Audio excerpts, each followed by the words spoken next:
नमस्कार, स्वागत है आपका। आप देख रहे हैं प्राइम टाइम एक्सक्लूसिव। मैं हूं आपके साथ आशा झा। उत्तर प्रदेश में सनातन धर्मियों के बीच धर्म युद्ध अब विकृत रूप लेता नजर आ रहा है। आज बड़ी खबर सामने आई। प्रयागराज में शंकराचार्य अविमुक्तेश्वरानंद के खिलाफ पॉक्सो एक्ट के तहत केस दर्ज करवाया गया, यानी नाबालिगों के यौन शोषण का मामला। अहम यह है कि यह मुकदमा कोर्ट के आदेश पर दर्ज हुआ, यानी कोर्ट के सामने सबूत रखे गए होंगे और सबूतों पर गौर करने के बाद यह कोर्ट ने तय किया कि केस चलाने लायक है, और ऐसे में यह मामला अपने आप में गंभीर हो जाता है। लेकिन सबसे अहम है इस केस की टाइमिंग। जब योगी सरकार और अविमुक्तेश्वरानंद के बीच विवाद अपने चरम पर है, तब अचानक इस पुराने मामले में केस दर्ज होता है और शिकायत करने वाला कोई और नहीं बल्कि जगत गुरु रामभद्राचार्य का शिष्य है। इस मामले के सामने आते ही अखिलेश यादव योगी सरकार पर जमकर बरसे, आरोपों को साजिश बताया। रामभद्राचार्य पर केस दर्ज न करवाने का अफसोस जताया अपने कार्यकाल में, जिसके बाद विवाद और गहरा गया। तो आखिर संतों की लड़ाई कोर्ट की चौखट तक कैसे आई? देखिए रामभद्राचार्य का खेल। अविमुक्तेश्वरानंद क्या जाएंगे जेल? उनका कहना है कि उन्हें जबरदस्ती ले जाया जा रहा है। बता देने पर्चे के धक्का मार रहे हैं।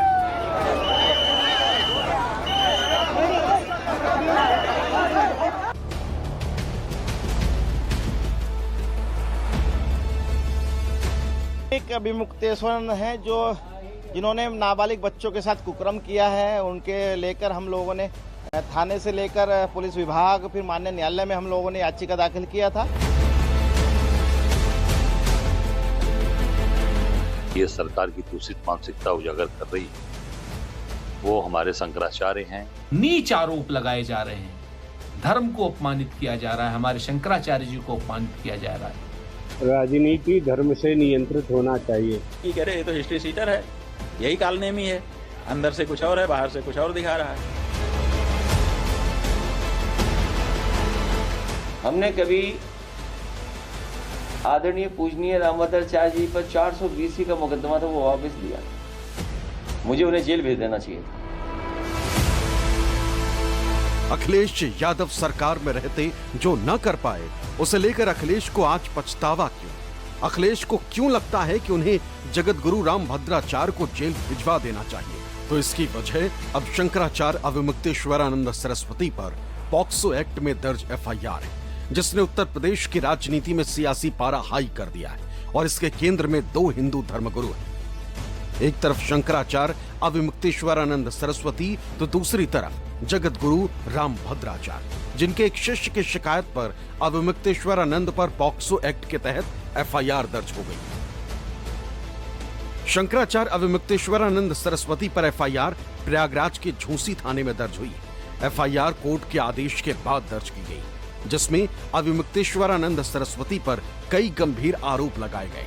आरोपों की जांच अब प्रयागराज पुलिस करे। माननीय न्यायालय श्रीमान अपर जिला एवं सत्र न्यायाधीश रेप एवं पॉक्सो प्रयागराज द्वारा वादी श्री आशुतोष ब्रह्मचारी के प्रार्थना पत्र अंतर्गत धारा 173(4) बीएनएसएस पर थाना झूंसी पर अभियोग पंजीकृत किए जाने का आदेश पारित किया गया था, जिस पर थाना झूंसी पर पॉक्सो एक्ट की सुसंगत धाराओं में अभियोग बनाम आरोपीगण अविमुक्तेश्वरानंद, मुकुंदानंद ब्रह्मचारी व 2-3 अज्ञात व्यक्तियों के विरुद्ध पंजीकृत किया गया है तथा माननीय न्यायालय के आदेश के आलोक में स्वतंत्र, निष्पक्ष एवं विधिपूर्ण विवेचना की जा रही है। शंकराचार्य अविमुक्तेश्वरानंद सरस्वती पर आशुतोष ब्रह्मचारी महाराज ने नाबालिग बच्चों के यौन उत्पीड़न के आरोप लगाए। आरोपों के साथ आशुतोष ब्रह्मचारी ने कोर्ट का रुख किया था। कोर्ट के आदेश पर एफआईआर दर्ज की गई है। एफआईआर में कहा गया है, शिकायत में कहा गया है कि शंकराचार्य अविमुक्तेश्वरानंद सरस्वती और उनके कुछ शिष्यों ने 2 नाबालिग बच्चों के साथ यौन उत्पीड़न किया। नाबालिगों को दबाव में लेकर साथ सोने को मजबूर किया और ये बात उन नाबालिग शिष्यों ने आशुतोष ब्रह्मचारी को बताई। चूंकि ये विशिष्ट और विशिष्टतम प्रकरण था, इसलिए माननीय अधीनस्थ न्यायालय ने स्तब्धता महसूस करते हुए उन तथ्यों पर किया। जैसे होता है हाय राम, ऐसा भी शंकराचार्य ऐसा कर सकते हैं, कथित शंकराचार्य। तो ऐसी दशा में उन्होंने उन बिंदुओं को भी स्पष्ट किया। किन पर एफआईआर हुई? ये अविमुक्तेश्वरानंद जी हैं और उनके क्या आते हैं 4-5 शिष्य हैं आदि करके है। आशुतोष जी उपस्थित थे और पहले उन्होंने इन पर्सन जो है कहा कि मैं करूंगा, लेकिन बाद में जो है वो माननीय न्यायालय ने उन्हें उसके परिणाम और फल बताए तो वो जो है वो पीछे हट गए। उन्होंने कहा कि हमें समय दीजिए, मैं एक नया अधिवक्ता नियुक्त करूंगा। तो उसके लिए उन्होंने समय मांगा और हमने आज एक और नया एफिडेविट जो प्रस्तुत किया है 104 पृष्ठ का, उसमें इनके बारे में विस्तृत विवरण दिया गया है कि इनका भूत क्या रहा है, किस तरीके से क्या रहा है, कैसे इन्होंने कैसे लोगों के ऊपर किए या लोग इनके ऊपर किए, वो सब पूरा उसमें विवरण दिया गया है। जैसे ही ये खबर आम हुई और शिकायतकर्ता का नाम आशुतोष ब्रह्मचारी पता चला, अखिलेश यादव के सब्र का बांध टूट गया। अखिलेश ने अपने कुछ वर्ष पुराने फैसले पर पछतावा जताया और सीधे जगतगुरु रामभद्राचार्य पर निशाना साधा, क्योंकि एफआईआर दर्ज कराने वाला आशुतोष इन्हीं का चेला है।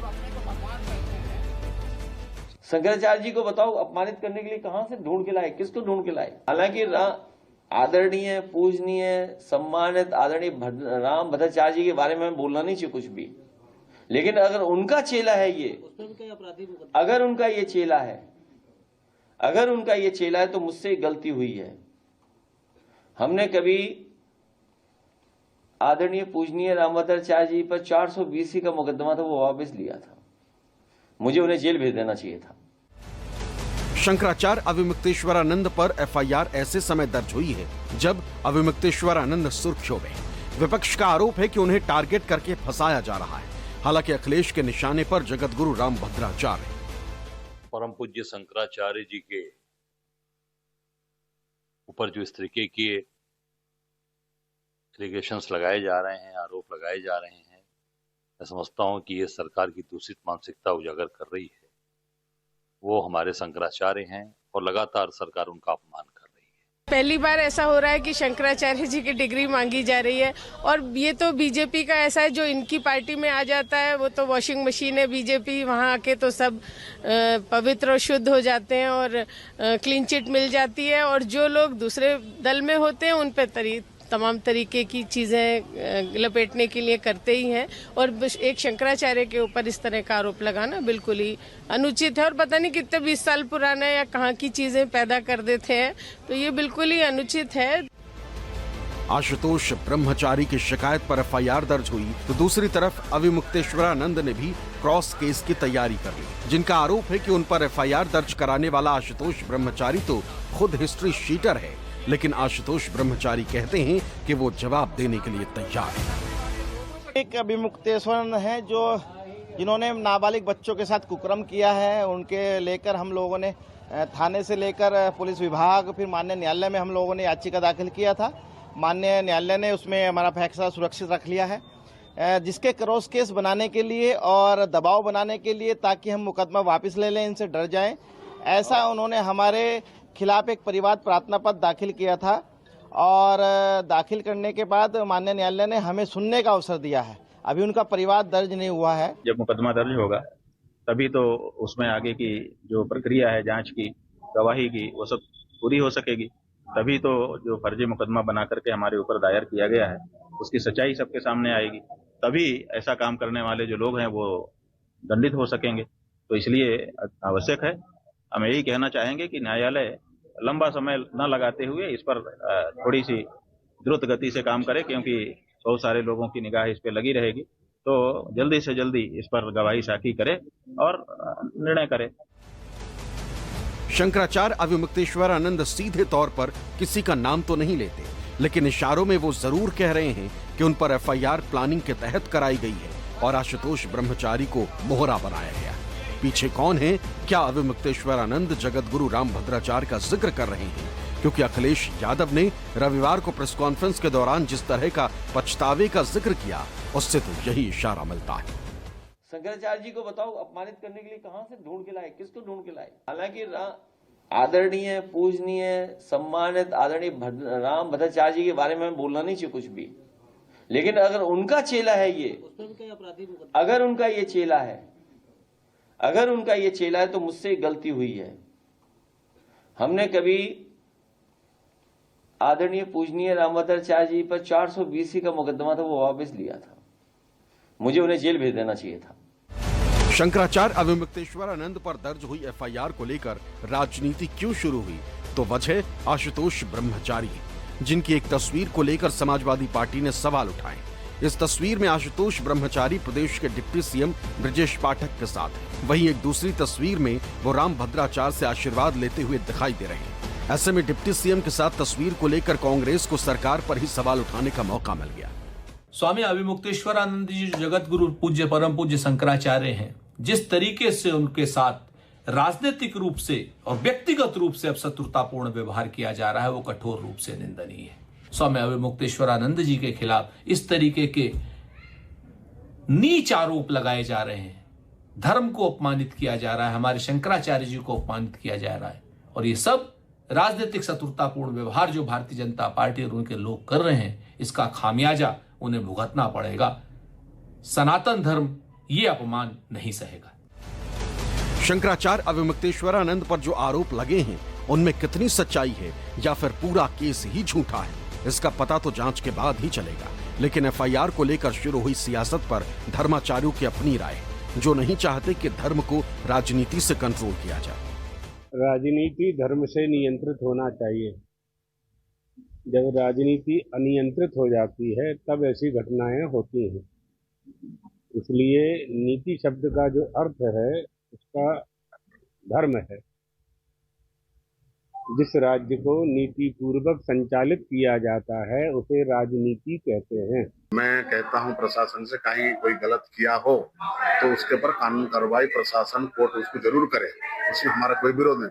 लेकिन किसी की झूठे में किसी की संतों को बदनाम करना, चाहे कोई भी हो, करना ये हमारे लिए संत समाज के लिए कहीं ना कहीं एक दुख की विषय है। एफआईआर की टाइमिंग ऐसी जिसकी वजह से सवाल उठ रहे हैं और इसी को विपक्षी दल मुद्दा बनाकर अपनी सियासी रोटियां सेकने में लग गए। Bureau report, news 24।